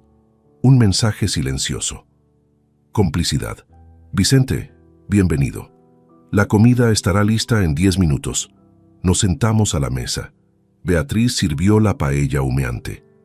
El aroma a azafrán y marisco llenaba el comedor. En cualquier otro domingo, esto habría sido agradable. Familia reunida, comida casera, conversación tranquila. Pero hoy la tensión era tan densa que podría cortarse con cuchillo. Sandra apenas probaba su comida. Yo masticaba mecánicamente, cada bocado como arena en mi boca. Solo Beatriz y mi padre comían con normalidad, charlando sobre trivialidades. «Esta paella está exquisita, Beatriz», dijo mi padre. «Mejor que en cualquier restaurante». «Gracias, Vicente. Sabes que me gusta cocinar para ti». para ti, no para la familia. Para ti específicamente. Sandra dejó caer el tenedor contra el plato con ruido metálico. Beatriz la miró. ¿Estás bien, cariño? Perfectamente. Sandra se levantó. Voy al baño. Terminamos de comer en silencio incómodo. Beatriz recogió los platos. Sirvió postre. Tarta de Santiago comprada en la pastelería favorita de mi padre. Otro detalle específicamente para él. Cuando todos tuvieron su plato de postre, me levanté. Antes del postre quiero enseñarles esas fotos del proyecto de Barcelona que mencioné. Fui al salón. Encendí el proyector. La pantalla se iluminó contra la pared blanca. Volví al comedor. Venid al salón. Es mejor verlo en grande. Beatriz, mi padre y Sandra se trasladaron al sofá. Yo me quedé de pie junto al portátil. Respiré hondo. Este era el momento. 11 meses de mentiras terminarían en los próximos 15 minutos. Lo que van a ver no son fotos de Barcelona, dije con voz helada. Son fotos de ustedes dos. Toqué el touchpad. La primera imagen apareció en la pantalla. Fecha, 17 de octubre de 2025. Hora, 20:23. Mi padre entrando al edificio con bolsa del supermercado. Beatriz se puso pálida. Vicente se quedó congelado. Siguiente foto. Beatriz abriendo la puerta del apartamento, sonriendo. Siguiente, los dos abrazados en el pasillo. Siguiente, besándose. Javier, espera, esto no es... Beatriz intentó levantarse. Siéntate, ordené con voz que no admitía discusión. No hemos terminado. Las fotos continuaban apareciendo cada 3 segundos, secuencia completa de aquella noche. La cocina, el salón, las copas de vino, las luces del dormitorio encendiéndose, las siluetas en la ventana. 47 fotografías proyectadas en nuestra pared como película de horror privada. Sandra lloraba en silencio, lágrimas corriendo por sus mejillas. Beatriz tenía las manos sobre la boca, sollozando. Mi padre permanecía inmóvil como estatua de sal, mirando la pantalla sin parpadear. Cuando terminaron las fotos, puse el audio. La grabación del 31 de octubre, sus voces llenando el salón. Pasa, está todo despejado. Javier no vuelve hasta mañana por la noche. ¿Seguro? No quiero sorpresas como la vez pasada cuando casi vuelve antes de tiempo. Dejé reproducir 5 minutos completos, incluyendo la parte donde planeaban su futuro juntos. Donde mi padre decía que yo era emocionalmente distante. Donde Beatriz admitía que empezaron en diciembre, 11 meses. Detuve el audio. El silencio que siguió era absoluto. Solo se oía el tic-tac del reloj de pared y los sollozos ahogados de Sandra. 11 meses, dije finalmente. Mi voz sonaba extrañamente calmada. 11 meses desde que empezó esto. 4 meses después de que muriera mamá, papá. 4 meses y ya estabas en la cama con mi esposa. Vicente abrió la boca. La cerró. No había palabras posibles. 19 años de matrimonio, Beatriz. 19 años. Y esto es como me pagas.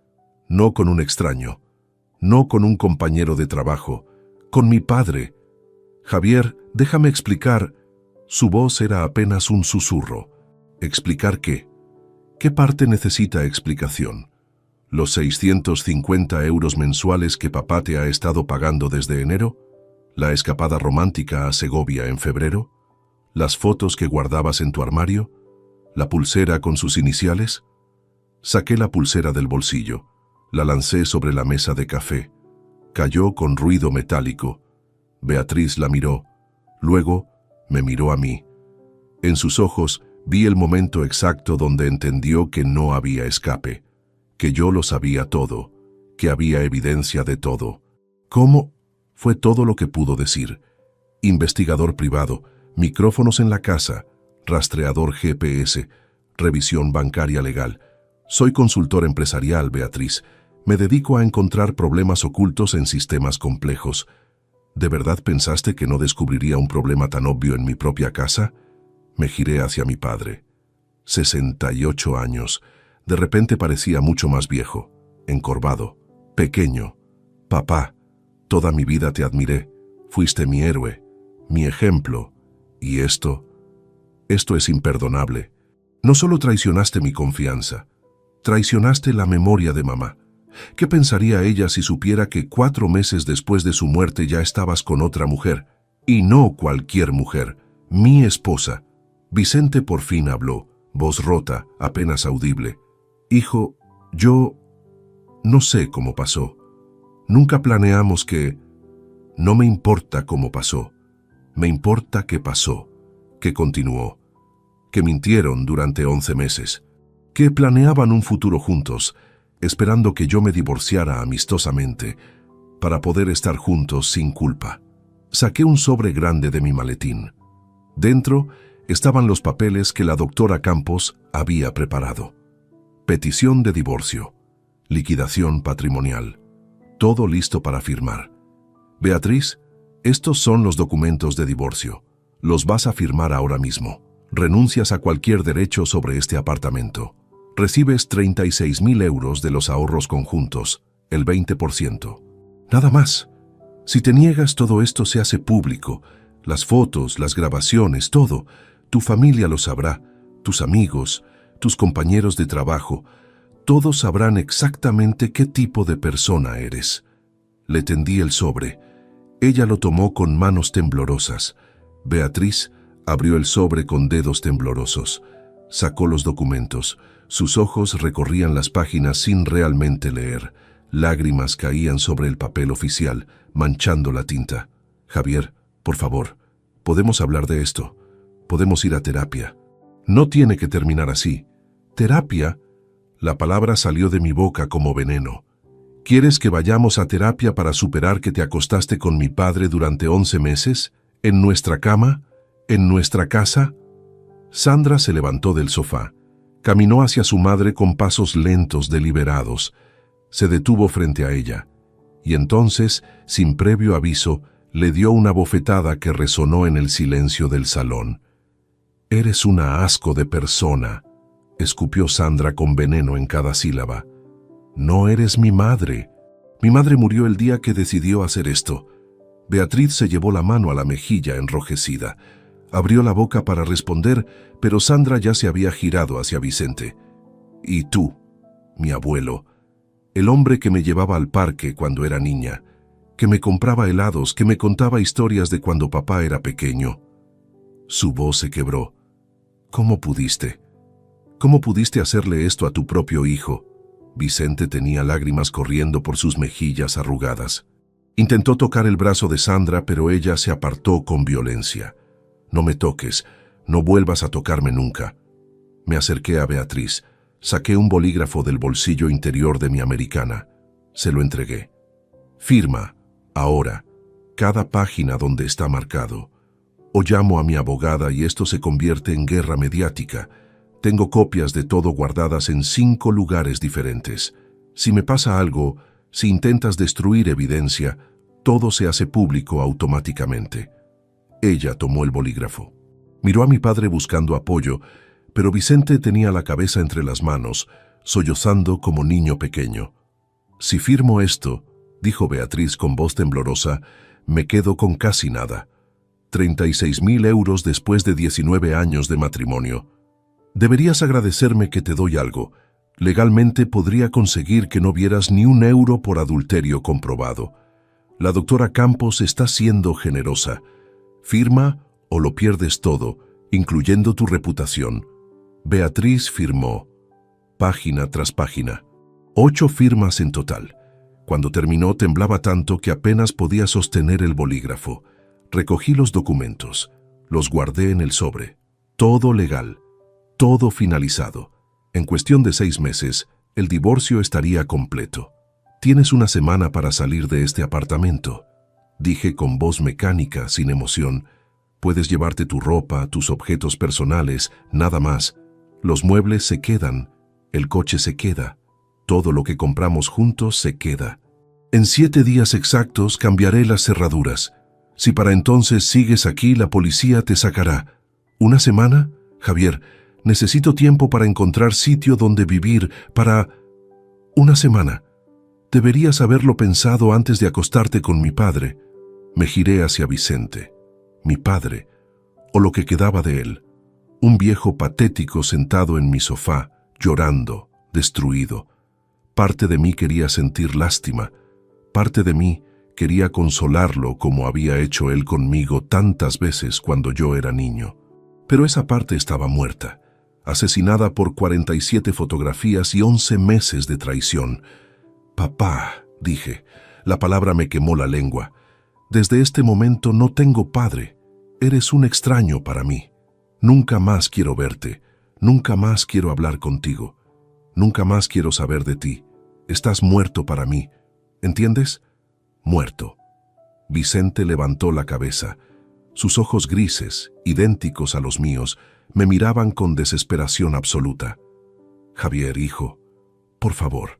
Sé que cometí el error más grande de mi vida. Sé que no hay perdón para esto, pero no puedo perderte a ti también. Ya perdí a tu madre. Si te pierdo a ti, no me queda nada. Deberías haberlo pensado antes. Deberías haber pensado en lo que perderías antes de meterte en la cama de mi esposa. Fuera, sal de mi casa. Ahora. Javier, ¡fuera! El grito salió de lo más profundo de mi pecho. Sal de mi casa o llamaré a la policía y los haré arrestar a ambos por allanamiento. Vicente se levantó lentamente. Parecía haber envejecido 20 años en los últimos 30 minutos. Caminó hacia la puerta, arrastrando los pies. Beatriz lo siguió, todavía sollozando. En la puerta mi padre se giró una última vez. «Lo siento», susurró. «Lo siento tanto. Tu disculpa no significa nada. Vete». Cerré la puerta. Eché el cerrojo. El sonido resonó como disparo en el silencio. Sandra y yo nos quedamos solos en el apartamento. Ella se derrumbó en el sofá, llorando desconsoladamente. Me senté a su lado. La abracé mientras su cuerpo temblaba con sollozos. «Papá», dijo entre lágrimas, «lo siento. Siento tanto que esto te haya pasado». «No es tu culpa, cariño. Nada de esto es tu culpa. ¿Cómo vamos a seguir adelante? ¿Cómo vamos a ser una familia después de esto? No lo sé, pero lo averiguaremos juntos. Tú y yo. Eso es lo único que importa ahora». Nos quedamos así durante horas, padre e hija aferrados el uno al otro, mientras afuera comenzaba a llover. El cielo gris, finalmente, había cumplido su amenaza. Gotas golpeaban las ventanas con ritmo constante, como lágrimas del universo. A las 8 de la noche, mi móvil sonó. Número desconocido. Atendí. «Señor Morales, soy el inspector Ruiz de la comisaría de Chamartín. Tenemos aquí a un Vicente Morales que dice ser su padre. Está bastante alterado, dice que necesita hablar con usted urgentemente. ¿Puede confirmar su identidad? Es mi padre biológicamente, sí, pero no quiero hablar con él. No tengo nada que decirle». «Entendido, señor. Solo queríamos verificar. Parece estar sufriendo una crisis nerviosa. Lo derivaremos a servicios sociales. Hagan lo que consideren necesario. Yo no me haré responsable». Colgué. Sandra me miraba con ojos enormes. «¿El abuelo está en la comisaría?» «Aparentemente». «¿Y no vas a ir?» «No. Papá, sé que lo que hizo es imperdonable, pero es tu padre. Está solo. Mamá acaba de morir hace 2 años. Sandra, escúchame bien». La tomé de los hombros, mirándola directamente. «Ese hombre dejó de ser mi padre el día que decidió traicionarme de esta manera. No le debo nada. No le debo compasión. No le debo perdón. No le debo ni siquiera un pensamiento. Hizo su elección. Ahora vive con las consecuencias. Pero nosotros también vivimos con las consecuencias. Esta familia está destruida». «Exacto. Y ellos la destruyeron, no yo. Ellos. Yo solo estoy haciendo lo necesario para sobrevivir». Sandra asintió lentamente. Me abrazó de nuevo. «Te apoyo, papá, en todo. Pero esto duele tanto». «Lo sé, cariño. A mí también». Esa noche, Sandra durmió en su antigua habitación. Yo intenté dormir en mi cama, pero no pude. Las imágenes de las fotografías invadían mi mente cada vez que cerraba los ojos. Mi padre y Beatriz. En esas mismas sábanas, en ese mismo colchón. A las 3 de la madrugada me levanté. Arranqué las sábanas. Las metí en una bolsa de basura. Bajé al contenedor y las tiré. Mañana compraría sábanas nuevas. Colchón nuevo. Necesitaba borrar cualquier rastro de lo que había pasado en ese dormitorio, pero sabía que no podría borrar las imágenes de mi cabeza. Esas estarían allí para siempre, grabadas a fuego, recordatorio permanente de que las dos personas en quien más confiaba me habían traicionado de la manera más vil imaginable. Volví al apartamento. Me senté en el suelo del salón vacío y por primera vez desde que todo esto comenzó, lloré. Lloré por el matrimonio perdido, por el padre perdido, por la familia que ya nunca volvería a existir. Lloré hasta que no quedaron más lágrimas, y cuando el sol comenzó a salir por el horizonte, pintando el cielo de naranja y rosa, tomé una decisión. No dejaría que esto me destruyera. Ellos habían elegido traicionarme. Yo elegía sobrevivir. El lunes 13 de noviembre comenzó el desmantelamiento de mi vida anterior. Llamé a la oficina inventando una emergencia familiar que requería 2 semanas de ausencia. Mi socio, Miguel Ortega, no hizo preguntas. Llevábamos 12 años trabajando juntos. Conocía mi profesionalismo. Si pedía 2 semanas era porque las necesitaba. Beatriz comenzó a empacar sus cosas esa misma tarde. Llegó del trabajo a las 7, ojos hinchados, maquillaje corrido. Había estado llorando. No me importó. Entró al dormitorio y empezó a sacar ropa del armario. Yo me quedé en el pasillo observando. Necesitaba asegurarme de que solo llevara lo suyo. «Javier», dijo sin mirarme, doblando un vestido azul. «¿De verdad tiene que ser así? ¿No podemos al menos hablar como adultos? Ya hablamos ayer, todo quedó claro. Cometí un error terrible, lo sé. Pero 19 años de matrimonio tienen que valer algo, tienen que significar algo». Me apoyé en el marco de la puerta. La miré empacando. Esta mujer con quien había compartido casi 2 décadas, con quien había construido una vida, ahora era una extraña metiendo ropa en maletas. Tienes razón. 19 años significan algo. Significan que tu traición es aún más imperdonable. No fue un desliz de una noche.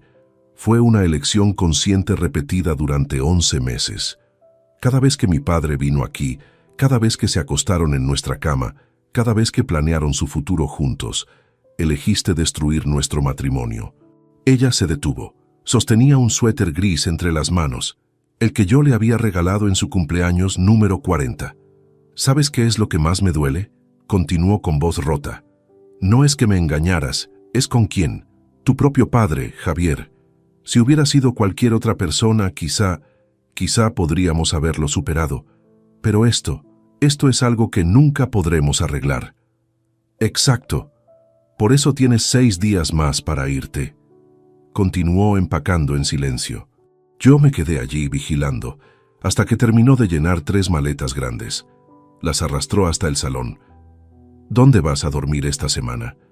En casa de mi hermana Mónica. Ya hablé con ella. Me deja quedarme hasta que encuentre apartamento.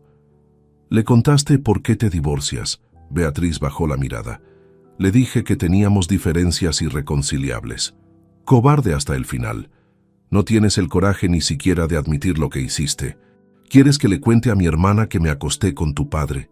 ¿Quieres que destruya mi relación con mi familia también?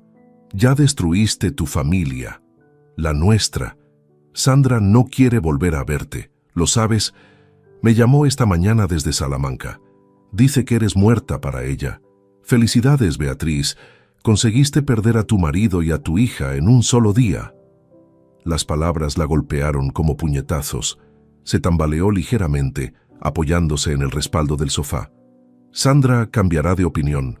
Es joven, está dolida, pero con tiempo. No cambiará. Yo me aseguraré de eso. Le mostraré todas las pruebas que tengo. Todas las grabaciones donde tú y mi padre planean su futuro, mientras yo trabajo como idiota para mantener esta familia. Ella necesita saber exactamente quién es su madre. Beatriz recogió sus maletas. Caminó hacia la puerta. Se detuvo en el umbral. Algún día espero que puedas perdonarme. Nunca. Vete. La puerta se cerró. Sonido final de un matrimonio de 19 años. Debería haberme sentido aliviado.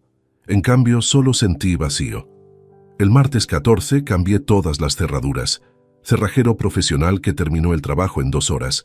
3 cerraduras nuevas, puerta principal, puerta del garaje, puerta del trastero, 180 euros, el precio de la seguridad. También llamé a mi banco, bloqueé la tarjeta de crédito conjunta. Cerré la cuenta de ahorros compartida, transfiriendo 144.000 euros a mi cuenta personal y 36.000 a una cuenta nueva a nombre de Beatriz. Exactamente lo estipulado en los documentos que había firmado. El miércoles 15, contraté una empresa de limpieza profunda. 4 personas trabajando 6 horas.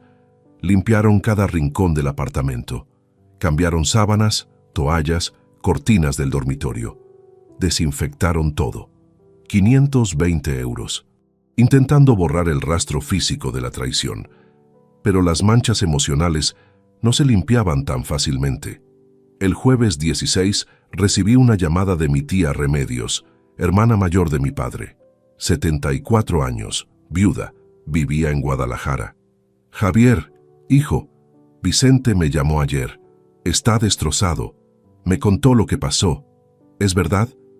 Cada palabra. Dios mío, no puedo creerlo. Mi hermano, con tu esposa. Es monstruoso. Por fin alguien que entiende la magnitud de lo que hicieron. Javier, sé que estás furioso. Tienes todo el derecho. Pero Vicente es mi hermano, está sufriendo muchísimo. Ha perdido peso, no come, no duerme. Está solo en ese apartamento hundiéndose en depresión. Necesita ayuda profesional. Que la busque. No es mi problema.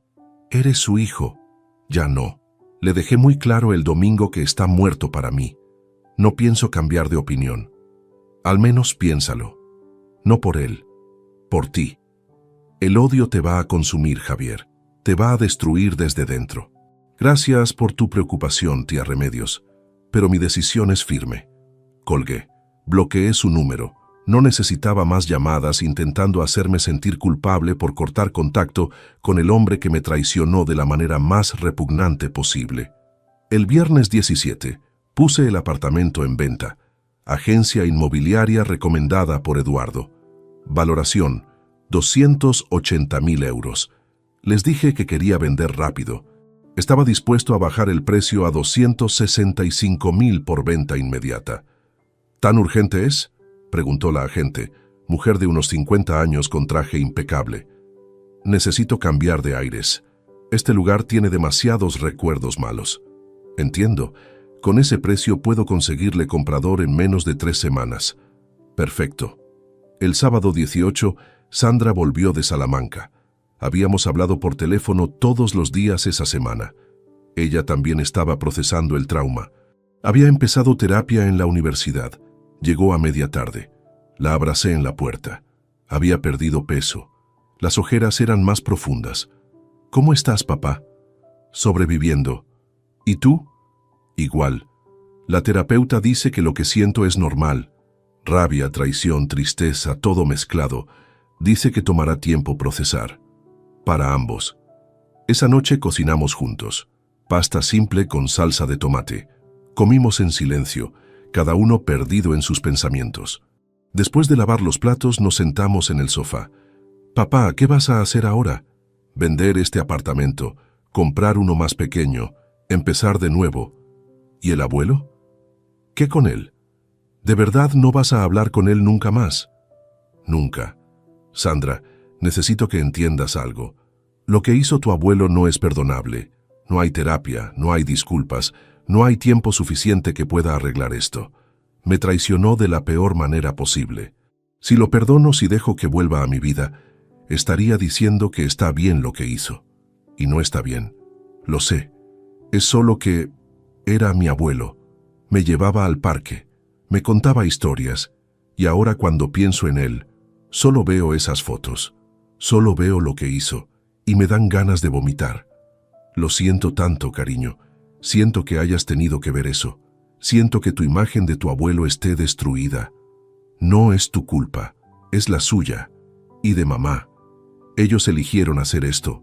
Ellos tienen que vivir con las consecuencias. Exacto. Sandra apoyó la cabeza en mi hombro.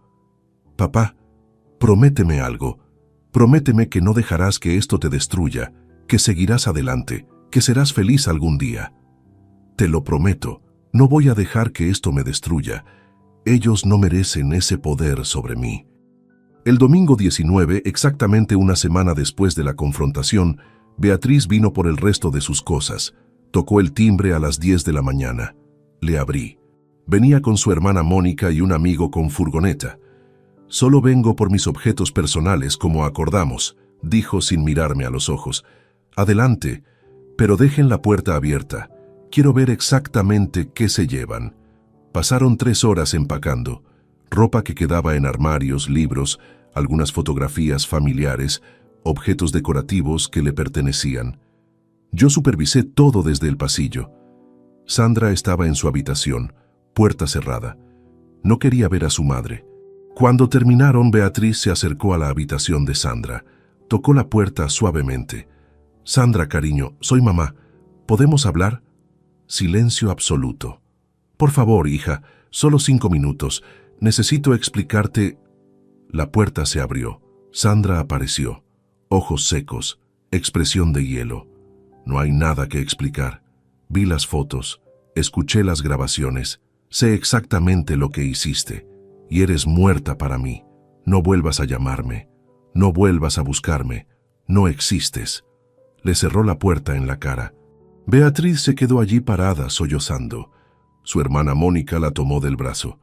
«Vamos, Bea, ya está, vámonos». Las vi salir. La furgoneta se alejó por la calle, y con ella los últimos vestigios físicos de Beatriz en mi vida. Ahora solo quedaba el trabajo interno. Sanar las heridas invisibles, reconstruir desde las cenizas, pero al menos había dado el primer paso. Había cortado el cáncer. Ahora podía empezar a curar. Han pasado 6 meses desde aquel domingo de noviembre. Estamos en marzo de 2026. El invierno está cediendo terreno a la primavera. Los árboles de Madrid comienzan a mostrar brotes verdes. La vida continúa, indiferente al drama humano. Vendo el apartamento en 22 días exactos por 265.000 euros. Pérdida de 15.000 respecto al valor real, pero necesitaba salir de allí. Cada rincón contenía fantasmas. Compré un piso más pequeño en el barrio de Retiro. 80 metros cuadrados, 2 habitaciones, 6º piso con balcón pequeño. 180.000 euros. Me quedaron 85.000 en ahorros después de la compra. Reduje mis viajes de trabajo. Ahora solo acepto consultorías en Madrid o pueblos cercanos que me permitan volver cada noche. No más hoteles, no más maletas. Necesitaba estabilidad, raíces. Miguel, mi socio, entendió sin que tuviera que explicar demasiado. «Tómate el tiempo que necesites», me dijo. «La empresa puede sobrevivir sin ti unos meses. Tú también necesitas sobrevivir». Empecé terapia en diciembre con el doctor Guillermo Sanz, psicólogo especializado en traumas relacionales. Sesiones semanales de 1 hora. Al principio me resistía a hablar, pero lentamente las palabras comenzaron a fluir. La rabia, el dolor, la sensación de haber sido vaciado por dentro. «Lo que sientes es legítimo», me dijo el doctor Sanz en nuestra 5ª sesión. «Tu padre y tu esposa no solo te traicionaron individualmente, destruyeron tu núcleo familiar completo. Es un duelo triple. Pierdes matrimonio, pierdes relación paternal, pierdes la familia que conocías. ¿Cuánto tiempo toma superarlo? No se supera, se aprende a vivir con ello, como cicatriz profunda que siempre estará ahí, pero con tiempo duele menos. Sandra viene a visitarme cada 2 semanas. Está sacando buenas notas en la universidad a pesar de todo, fuerte como su padre. Continúa en terapia también. Ambos estamos reconstruyéndonos lentamente. No ha hablado con Beatriz desde noviembre. Su madre le envía mensajes ocasionalmente que Sandra elimina sin leer. «No estoy lista», me dice. «Quizá nunca lo esté». El divorcio se finalizó en febrero. Sentencia judicial definitiva. 19 años de matrimonio disueltos en documento de 8 páginas. Beatriz no se opuso. Aceptó todos los términos. 36.000 euros y su ropa. Nada más. Por conocidos mutuos, sé que vive en un apartamento de 1 habitación en Vallecas. Trabaja como recepcionista en una clínica dental. Salario de 1.200 euros mensuales. Antes no trabajaba o tenía puestos más cómodos que abandonó por comodidad. Ahora paga alquiler de 700 euros mensuales. Vive con lo justo. Ya no puede permitirse spa con amigas, ni restaurantes caros, ni vacaciones. Algunos dirían que es justicia poética. Yo solo siento vacío cuando pienso en ella. Mi padre es caso aparte. No he hablado con él en 6 meses. He bloqueado su número, su email, todo contacto posible. Pero las noticias llegan de todos modos. Mi tía Remedios sigue llamando a Sandra ocasionalmente, dándole actualizaciones que no pedimos. Vicente perdió 16 kilos en 4 meses, de 78 kilos a 62. Hombre que siempre fue robusto, ahora es sombra frágil. Desarrolló depresión clínica severa, tomando medicación desde enero. Psiquiatra le recetó antidepresivos y ansiolíticos. Vive solo en su apartamento. Los pocos amigos que tenía se alejaron cuando se supo la verdad. Mi tía Remedios intentó contarle a la familia una versión edulcorada, pero yo me aseguré de que todos supieran exactamente qué había pasado. Envié las pruebas a mis primos, a los hermanos de mi madre, a todos, que supieran con quién estaban tratando. Nadie quiere verlo. Nadie lo llama. Pasa los días sentado frente al televisor, comiendo lo mínimo, esperando que el teléfono suene, esperando que yo llame, esperando perdón que nunca llegará. ¿Me siento bien con eso? No. Me siento vacío, porque técnicamente gané. Conseguí justicia completa. Beatriz perdió matrimonio, casa, hija, estatus económico. Mi padre perdió hijo, nieta, familia entera, salud mental. Ambos pagan consecuencias devastadoras por su traición, pero yo también perdí. Perdí esposa de 19 años. Perdí padre de 47 años. Perdí la familia que conocía. Perdí la inocencia de creer que las personas más cercanas a ti nunca podrían traicionarte tan brutalmente. Las cicatrices emocionales permanecen. Cada vez que veo pareja besándose en la calle, pienso en las fotos. Cada vez que alguien menciona padres e hijos, siento punzada en el pecho. Cada vez que paso por el antiguo apartamento, recuerdo el domingo de la confrontación.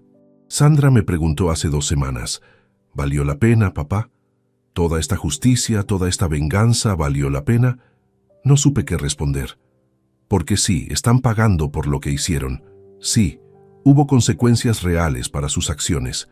Sí, recuperé mi dignidad y establecí límites inquebrantables, pero no recuperé mi paz interior. No recuperé la capacidad de confiar plenamente. No recuperé los años perdidos en matrimonio falso. Justicia no es lo mismo que sanación. Venganza no es lo mismo que paz. Esta mañana, mientras tomaba café en el balcón de mi nuevo apartamento, vi padre joven enseñando a su hijo pequeño a andar en bicicleta en el parque de abajo. El niño se caía. El padre lo levantaba con paciencia infinita. Risas, amor puro. Recordé cuando mi padre me enseñó a mí. Yo tenía 6 años, Parque del Retiro, domingo soleado de primavera. Caía una y otra vez, pero él nunca se cansaba de levantarme. Una vez más, Javier, tú puedes. Ese hombre y el hombre que se acostó con mi esposa son la misma persona. ¿Cómo reconcilio eso? ¿Cómo acepto que alguien puede ser buen padre durante 45 años y monstruo moral en el año 46? No tengo respuesta. Lo único que sé con certeza es esto. Tomé la decisión correcta. Cortar contacto era necesario para mi supervivencia emocional. Perdonar habría sido aceptar lo imperdonable. Habría sido traicionarme a mí mismo. Pero la decisión correcta no siempre es la decisión fácil. Y vivir con las consecuencias de tus propias decisiones, incluso las correctas, puede ser solitario y doloroso. Hoy es martes 3 de marzo de 2026. Tengo 48 años recién cumplidos. Estoy sentado en mi nuevo apartamento, solo, bebiendo café que preparé yo mismo, sin esposa, sin padre, solo mi hija que me visita quincenalmente y mis propios fantasmas. ¿Es esto victoria? Supongo que depende de cómo defines victoria. Si victoria es justicia, entonces sí. Si victoria es paz, entonces no. He aprendido algo fundamental en estos 6 meses. Puedes ganar todas las batallas legales. Puedes conseguir que tus traicionadores paguen cada consecuencia merecida. Puedes tener razón absoluta en cada argumento. Y aún así, al final del día, cuando cierras la puerta y te quedas solo con tus pensamientos, la victoria puede saber amarga, puede saber a cenizas. Porque justicia perfecta no borra años de traición, no devuelve la familia perdida, no cura heridas que sangran por dentro donde nadie las ve. Miro la foto de Sandra en mi mesita de noche. Es lo único que importa ahora, ella y yo, los únicos sobrevivientes de un naufragio familiar. Y quizá eso tenga que ser suficiente. Quizá la verdadera victoria no es destruir a quienes te traicionaron, sino encontrar razones para seguir levantándote cada mañana a pesar del dolor. Termino mi café. Miro el reloj. Tengo reunión a las 11. Trabajo que hacer. Vida que vivir. Me pongo la americana. Reviso mi reflejo en el espejo. Veo hombre más delgado, más cansado, con canas nuevas en las sienes. Pero también veo hombre que sobrevivió, que se mantuvo firme, que no perdonó lo imperdonable. Eso tendrá que bastar. Salgo del apartamento, cierro la puerta. El sonido del cerrojo resuena en el pasillo vacío. Y por un momento, solo un momento, me permito preguntarme si mi padre está escuchando un sonido similar en su apartamento solitario. Si también se mira al espejo cada mañana viendo fantasma de lo que fue. Pero entonces sacudo la cabeza. Esos pensamientos no me pertenecen ya. Él hizo su elección, yo hice la mía, y ambos vivimos ahora en el silencio que nuestras elecciones crearon. Si te gustó esta historia, dale like al video, suscríbete al canal y comparte tus impresiones en los comentarios. Para escuchar la próxima historia, haz clic en la caja de la izquierda. Gracias por vernos.